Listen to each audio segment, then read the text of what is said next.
காப்போம், அன்னை தமிழை காப்போம், ஆதிக்கிந்திய விரட்டுவோம், ஆதிக்கிந்திய விரட்டுவோம், பெரியாரின் வழியில் நடப்போம், பெரியாரின் வழியில் நடப்போம்.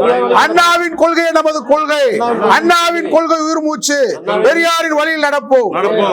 அண்ணா திராவிட மக்கள் முன்னேற்ற கழகத்தின் சார்பாக கடந்த 8 ஆண்டுகளாக இந்த இயக்கம் மிக பெரிய அளவில் செயல்பட்டு வருகிறது. திராவிட கருத்தியலை முன்னிறுத்தி பெரியாரினுடைய பகுத்தறிவு சமதர்ம சோசியலிச சமூகத்தை படைப்பதற்காக உண்மையான திராவிட இயக்க கருத்தியலை எந்த சமரசம் இல்லாமல் போராடி வருகின்ற இயக்கமாக அண்ணா திராவிட மக்கள் முன்னேற்ற கழகம் போராடி வருகிறது. அந்த அடிப்படையில் கடந்த சில மாதங்களுக்கு முன்பாக திருப்பரங்குன்றத்திலே முருக பக்தர்கள் மாநாட்டில்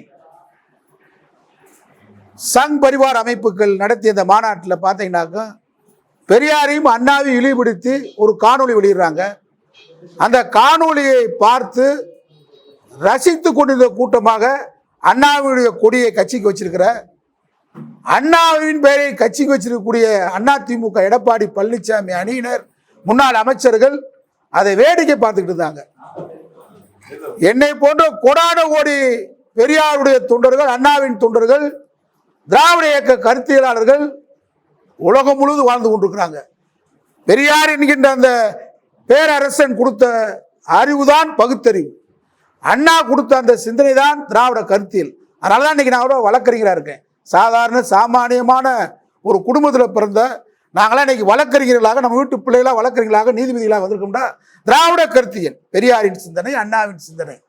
ஆனால் அதை மதுரையில் பாஜக நடத்தின இந்து முன்னணி மாநாட்டில் முன்னாள் அமைச்சர்கள் கரை வேஷ்டி கட்டிட்டு நீங்கள் அதை வேடிக்கை பார்த்துக்கிட்டு இருக்கீங்கன்னு சொன்னால் வேதனையாக இருந்துச்சு. அந்த வேதனை வெளிப்பாடு தான் இந்த கொடியில். இனிமேல் இந்த சமூகத்திற்கு நன்றி கடனாக பெரியாரின் படத்தை இந்த சமூகத்திற்கு படம் அல்ல, அவர் பாடம், திராவிட சமூகத்துக்கு பாடம், எதிர்கால தலைமுறைக்கு சரித்திரம். தமிழன் உள்ளவரை, கடைசி இந்த நிலம் உள்ளவரை பெரியாரின் கொள்கை தேவைப்படுகிறது. ஆகவே பெரியாரின் கொள்கையை வீரியமாக எடுத்துச் சொல்வதற்காக தான் எங்கள் கொடியிலே கருப்பு சிவப்பு, அதற்கு மத்தியிலே பெரியாரும் அண்ணாவும். அந்த அண்ணாவை இழிவுபடுத்தினார்கள், பெரியாரை இழிவுபடுத்தினார்கள். 2 பேரும் இழிவுபடுத்தக்கூடிய ஆட்கள் அல்ல, இருவரும் தலைவர்கள் தான் தமிழ்நாட்டின் முகம். அந்த முகம்தான் இன்றைக்கு தொடர்ந்து திராவிட ஆட்சி நீடிப்பதற்கு காரணம். ஆகவேதான் எங்கள் கொடியில், அண்ணா திராவிட மக்கள் முன்னேற்ற கழகம் என்ற கொடியில் இந்த புதிய மாற்றத்தை கொண்டு வந்திருக்கிறோம். இந்த புதிய மாற்றத்தின் மூலமாக எதிர்கால தமிழ் சமூகத்தில் அண்ணாவை பற்றியும் பெரியாரை பற்றியும் அடுத்த தலைமுறைக்கு எடுத்து சொல்லுகின்ற திராவிட கருத்தியல் களத்தை உருவாக்குகின்ற அமைப்பாக இந்த அரசியல் களத்தில் அண்ணா திராவிட மக்கள் முன்னேற்ற கழகம் திகழும். இது சராசரியான அரசியல் கட்சி அல்ல, தேர்தலுக்காக தொடங்கப்பட்ட கட்சியும் அல்ல. இது அண்ணா சொன்ன மாதிரி திமுகவை ஆரம்பிக்கும் அண்ணா சொன்னார், திராவிட முன்னேற்ற கழகத்தின் மேடை மாலை நேர கல்லூரி என்று சொன்னார். அது மட்டுமல்ல, திமுக என்பது ஒரு சராசரியான அரசியல் கட்சி அல்ல, பொலிட்டிக்கல் மூவ்மெண்ட், அரசியல் சமூக சீர்திருத்த இயக்கம் என்று சொன்னார். அதைத்தான் அண்ணா திராவிட மக்கள் முன்னேற்ற கழகம் இன்றைக்கு ஒரு பொலிட்டிக்கல் சோசியல் மூவ்மெண்ட்டாக இந்த இயக்கத்தை கொண்டு போகிறோம். இந்த இயக்கத்தில் கடவுள் நம்பிக்கையானது இருக்கலாம், எங்களை போன்றவர்கள் கடவுள் நம்பிக்கை இல்லைன்னு சொல்லுவோம், அது வேற. ஆனால் கடவுள் நம்பிக்கையான இருந்து கொண்டு சங்கியாக இருக்கக்கூடாது, RSS இருக்கக்கூடாது, இந்து முன்னணியாக இருக்கக்கூடாது, மூட நம்பிக்கையை பின்பற்றுவதாக இருக்கக்கூடாது. அதனால் ஒரு கொள்கை வழி இயக்கமாக அண்ணா திராவிட மக்கள் முன்னேற்ற கழகத்தை அழைத்து செல்ல இருக்கின்றோம். பல்வேறு தீர்மானங்களை, இன்றைக்கு நாட்டுக்கு தேவையான தீர்மானங்களை மாவட்ட நிர்வாக கூட்டத்தில் போட்டிருக்கோம். எங்கள் ஒரே இலக்கு பெரியார் அண்ணா வழியில் இங்கே சாதி சமயமற்ற, கடவுளின் பெயரால், மதத்தின் பெயரால், ஜாதியின் பெயரால் மக்களை பிளவுபடுத்துகின்ற இந்த நாசகார பிஜேபி கூடாரத்தை, சங்கியல் கூடாரத்தை இந்த மண்ணில் வேறுண்ட விடக்கூடாது. 2000 ஆண்டுகளாக நம்மை மனு உரிமத்தின் பெயரால், சாஸ்திரத்தின் பெயரால் இங்கே அடிமைப்படுத்தி வைத்திருந்தார்கள். இனிமேல் அது இருக்கக்கூடாது என்பதுதான் பெரியார் திராவிட இயக்கத்தை கண்டார், திராவிட கழகத்தை ஆரம்பித்தார், நீதி கட்சி தொடங்கி இங்கே சமூக நீதியை நிலைநிறுத்திக் கொண்டிருக்கிறோம். இன்றைக்கு சமூக நீதிக்கு எதிராக செயல்படுகின்ற ஒரு கூட்டம் தமிழ்நாட்டில் கால் ஊன்ற துடிக்கிறார்கள். அதற்கு பல்வேறு சதிகளை செய்கிறாங்க. பெரியாரை இந்த மண்ணில் எப்படியாவது அப்புறப்படுத்த வேண்டும், பெரியாருடைய கொள்கையை அப்புறப்படுத்த வேண்டும், நடக்காது. இந்த மண்ணில் என்னைக்கு திராவிட மண்ணில் நடக்காது. ஆட்சிக்கு வர முடியாதவங்க. அதற்கு எடப்பாடி போன்றவர்களை பயன்படுத்துகின்றார்கள். இன்னைக்கு ஓபிஎஸ் போன்றவர்கள் கரையை கட்ட முடியல. அந்த அளவுக்கு எடப்பாடிய துரோக செயல் இருக்கு. சின்னமா சசிகலாவை ஒதுக்கி வச்சிருக்கிறாரு, டிடிவியை ஒதுக்குறாரு. எங்களை இயக்கத்தை ஒதுக்க முடியாது, எங்களை நாங்கள் ஒதுங்குற ஆளும் இல்லை. அதனால இந்த இயக்கம் அதிமுகவுக்கு போட்டியான இயக்கம் அல்ல. இந்த இயக்கம் உண்மையான திராவிட இயக்க கருத்தியாளர்கள், இளைஞர்கள், மாணவர்களுக்கு ஒரு பயிற்சி பற்றத்தை, ஒரு களத்தை உருவாக்கக்கூடிய எதிர்கால தலைமுறைக்கு திராவிட இயக்கத்துடைய சாதனையை, திராவிட இயக்கம் தான் இங்கே மனிதனை மனிதனாக்கியது. இங்கே திராவிட இயக்கம் தான் மனிதனை மனிதனாக்குவது மட்டுமல்ல, இனமான கொள்கையை சொன்னது, சமூக நீதி கொள்கையை சொன்னது. கோயிலை சுற்றி யாரும் இந்த கோயிலுக்குள்ள போகக்கூடாது, படிக்கக்கூடாத ஜாதி, படிக்கிறத கேட்டா அவன் காதல ஈச்ச காட்சி ஊத்தணும், இப்படி நிலைமைலாம் இருந்துச்சு. தொட்டால் தீட்டு, பார்த்தால் தீட்டு. இன்னைக்கு சில பேர் தமிழ் தேசியம் பேசிட்டு அலையிறான். நாங்க திராவிட கருத்தியலுக்கு எதிரான உண்டு. திராவிடம் இல்லைன்னா நீ மனிதனே இல்லையே. மார்பக வரி போட்டான் இந்த மனுதர்மோ. மார்பக வரியை, பெண்களுக்கான வரியை எடுத்தது திராவிட இயக்கம். இந்தியாவிலே பெண்களுக்கு வாக்குரிமை கொடுத்தது திராவிட இயக்கம். இந்தியாவிலேயே பெண்களுக்கு படிப்புரிமையை கொடுத்தது திராவிட இயக்கம். இவன் திருட்டு திராவிடம் பேசுவான். சில பொறுக்கி போய் பிஜேபி கிட்ட காசை வாங்கிட்டு இந்த வேலையெல்லாம் பார்க்குறாங்க. இதையெல்லாம் அடையாளம் காட்ட வேண்டும். தமிழ் தேசியன்ற பேரில் சில பேர் ஊடுருவ பார்க்குறான். சில நடிகர்கள் இறக்கி விட்டு பார்க்குறாங்க. பெரியார் வழிகாட்டின்னு சொல்லிட்டு பெரியாரை, அண்ணாவை முருகபக்தர் மாநாட்டில் இழிவுபடுத்தி பேசும்போது இந்த நடிகர் எங்கே போனார்? ஏன் கண்டனம் தெரிவிக்கல? ஒரு பக்கத்தில் பெரியார வழிகாட்டின்னு சொல்லிட்டு ஒரு ஆளை இறக்கி விடுறா ஒரு நடிகரை. இன்னொரு பக்கத்தில் பெரியாரை திட்டுறதுக்கு தமிழ் தேசியம் பேரில் ஒருத்தர் இறக்கி விடுறான். இப்படி பெரியாருடைய கொள்கைக்கு சுத்தி சுத்தி RSS சங் பரிவார் கூட்டம் 100 ஆண்டுகள் இங்கே தோல்வியடைந்த கூட்டம், 100 ஆண்டுகள் திராவிட கருத்தியலில் தோல்வியடைந்த கூட்டம் இன்றைக்கு பல்வேறு சதிகளை தமிழ் மண்ணில் நுழைய பார்க்குறாங்க. அதனால நாங்கள் என்ன பண்ணுறோம்டா, அண்ணா திராவிட மக்கள் முன்னேற்ற கழகம் ஏன் திமுகவை ஆதரிக்கிறீங்க? இது ஒரு கேள்வி. திமுக தான் இன்றைக்கு கட்டமைப்பான இயக்கம்.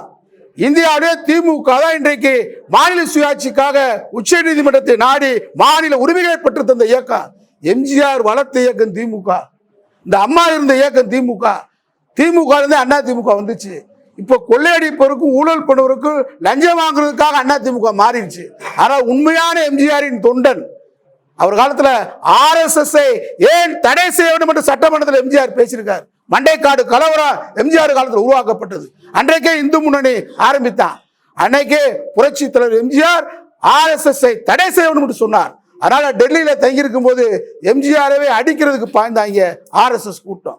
காமராஜரை கொலை செய்ய துடித்த கூட்டம், பசுவதை தடை சட்டத்திற்காக டெல்லியில காமராஜர் இருக்கும்போது அவர் வீட்டை தீ வச்ச கூட்டம். அந்த கூட்டம் அம்மா அவர்கள் சொன்னார்கள், லேடியா மோடியா கேட்டாங்க.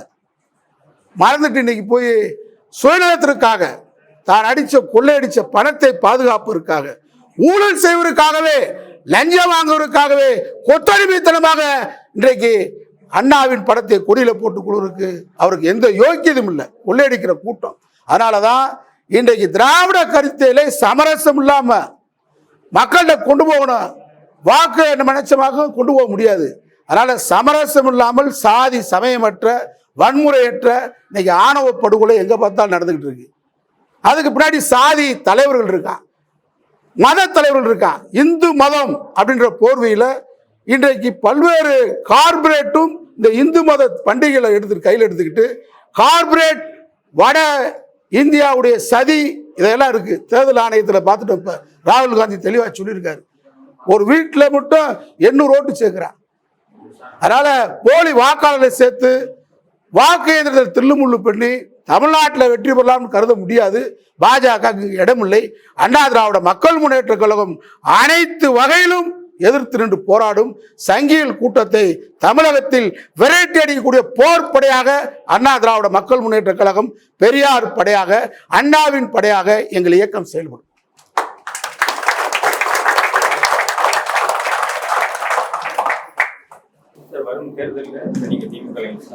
ஆமா, அது இனிமே திராவிட முன்னேற்ற கழக தலைமையில் பேசிதான் முடிவு பண்ணும். ரீசெண்டாக பார்த்தீங்கன்னா திமுக ஆட்சியில் தான் தொடர்ந்து பார்த்தீங்கன்னா நல்ல சவுத் சைடு பார்த்தீங்கன்னா தொடர்ந்து கொலைகள் தனி சட்டம் எட்டணும்னு சொல்லிட்டு திருமாவளவன் உட்பட பல்வேறு பேர் கேட்குறாங்க. ஆனால் அதுக்கு முன்னாடி சிஎம் வாய்வை திறக்க மாட்டேங்குது. தனி சட்டத்தை பற்றி பேசவே மாட்டேங்கிறாங்க. திருமாவளவன் தொடர்ந்து சட்டமன்ற ஆர்ப்பாட்டம் கூட நடத்துறேன்னு சொல்லியிருக்காரு ஒரு 10 நாள். சட்டமன்றத்தில் கடந்த சட்டப்பேரவையில் கூட முதலமைச்சர் பேசும்போது ஏற்கனவே இருக்கக்கூடிய எஸ்சி எஸ்டி ஆக்டின் அடிப்படையில் போதும் அப்படின்னு சொன்னார். ஆனால் இன்றைக்கு ஆணவ படுகொலை கூடுதலாக இருக்குது. திமுக ஆட்சி தான் கூடுதல்னு சொல்ல முடியாது. காலங்காலமாக இது இருந்துக்கிட்டு தான் இருக்குது. ஆனால் இன்றைக்கு திமுக ஆட்சிக்கு அவப்பெயரை ஏற்படுத்துவதற்காகவும் சில தூண்டுதலும் இருக்குதுல, இல்லை சதியும் இருக்குது. எங்கள் மாதிரி ஆளுக்கு என்ன சந்தேகம்னா ஆர்எஸ்எஸ் இந்து முன்னணி இதே வேலையாக இருக்காங்க. அதனால் நிச்சயமாக முதலமைச்சர் நேற்றைக்கு கூட கம்யூனிஸ்ட் கட்சி தலைவர்கள் சந்திச்சிருக்கிறாங்க, திருமாவர்களும் சந்திச்சிருக்கிறாங்க, நாங்களும் கோரிக்கை வச்சுருக்கோம். 2 நாளில் முதலமைச்சரை சந்தித்து கோரிக்கை கொடுக்குறோம். தனி சட்டம் தேவை என்பதுதான் எங்கள் அண்ணா திராவிட மக்கள் முன்னேற்ற கழகத்தின் நிலைப்பாடு. ஆணவ படுகொலை தடுத்து நிறுத்தப்பட வேண்டும், அதில் முனைப்போட இரும்பு கரம் கொண்டு அடக்க வேண்டும் என்பதுதான் எங்கள் நிலைப்பாடு. முதலமைச்சர் செய்வார்னு நம்புகிறோம். ஒரு விசாரணைக்கு போறாரு, அவரே படுகொலை பண்றாங்க. டெய்லியும் பார்த்தீங்கன்னா சவுத் சைடு ஆகட்டும், இங்கே நாமக்கல் இந்த பக்கம் ஆகட்டும், தினந்தோறும் காலையில் 6லேருந்து 10 மணிக்குள்ள 4 கூட 5 கூட டெய்லி நடந்தது. இதுக்குண்டான நடவடிக்கை இது வரைக்கும் ஒரு போலீஸே ஒரு இடத்துக்கு போய் விசாரணை பண்றதுக்கே பயப்படக்கூடிய சூழ்நிலை தான் இருக்குது. எப்படி சட்ட ஒழுங்கு நடக்குது? சட்ட ஒழுங்குன்றது நீங்கள் எப்படின்னு கேட்கணும்னு கேட்டால், இப்போ மதுரையில் முருக பக்தர்கள் மாநாடுன்னு சட்ட ஒழுங்கை சீர்குலைப்பிற்காக நடத்தினாங்க. அதை திறம்பட நடத்தி எந்த விதமான தகராறு இல்லாமல் நடத்தி முடிச்சாச்சு. முத்துராமலிங்க தேவர் ஜெயந்தி தென் மாவட்டத்தில் நடக்கும், கலவரம் இல்லாமல் நடத்தியாச்சு. இமானுவேல் சேகரனுடைய நினைவு நாள் வரும், குரு பூஜை வரும், கலவரம் இல்லாமல் நடத்திட்டான். இது பண்டிகைகள் ரம்ஜான் வருது, கிறிஸ்துமஸ் வருது, தீபாவளி வருது, விநாயகர் சதுர்த்தி வருது, முருக பக்தர்கள் வைகாசி திருவிழா நடத்துகிறாங்க, எல்லாம் பங்குனி திருவிழா நடக்குது. இதுதான் கூட்டத்தை ஒரு கணக்கு போட்டு சொல்ல முடியும். இப்போ நம்ம எந்த விதமான இதெல்லாம் நிரபராதியாக உட்காந்துருக்கான், திடீர்னு ஒரு கும்பல் அடித்தா இதை எப்படி கணக்கிட முடியும்? ஒரு தோப்புக்குள்ளே நடந்த ஒரு தகராறு, இப்படி ஒரு தகராறு ஐஏஎஸ்ஓ உளவுத்துறையை கணக்க முடியாது. ஒரு தோப்புக்குள்ளே காவலாளியாக இருந்தவங்க அவன் தண்ணியை போட்டு பண்ணியிருக்கான். ஆனால் ஒரு விஷயத்தில் என்ன ஒத்துக்கலாம்னு கேட்டால், தமிழ்நாடு முழுவதும் போதை கலாச்சாரம் கூடியிருக்குன்றதுல மாறுபட்ட கருத்து இல்லை. கஞ்சா கலாச்சாரம், போதை கலாச்சாரம் கூடியிருக்கு.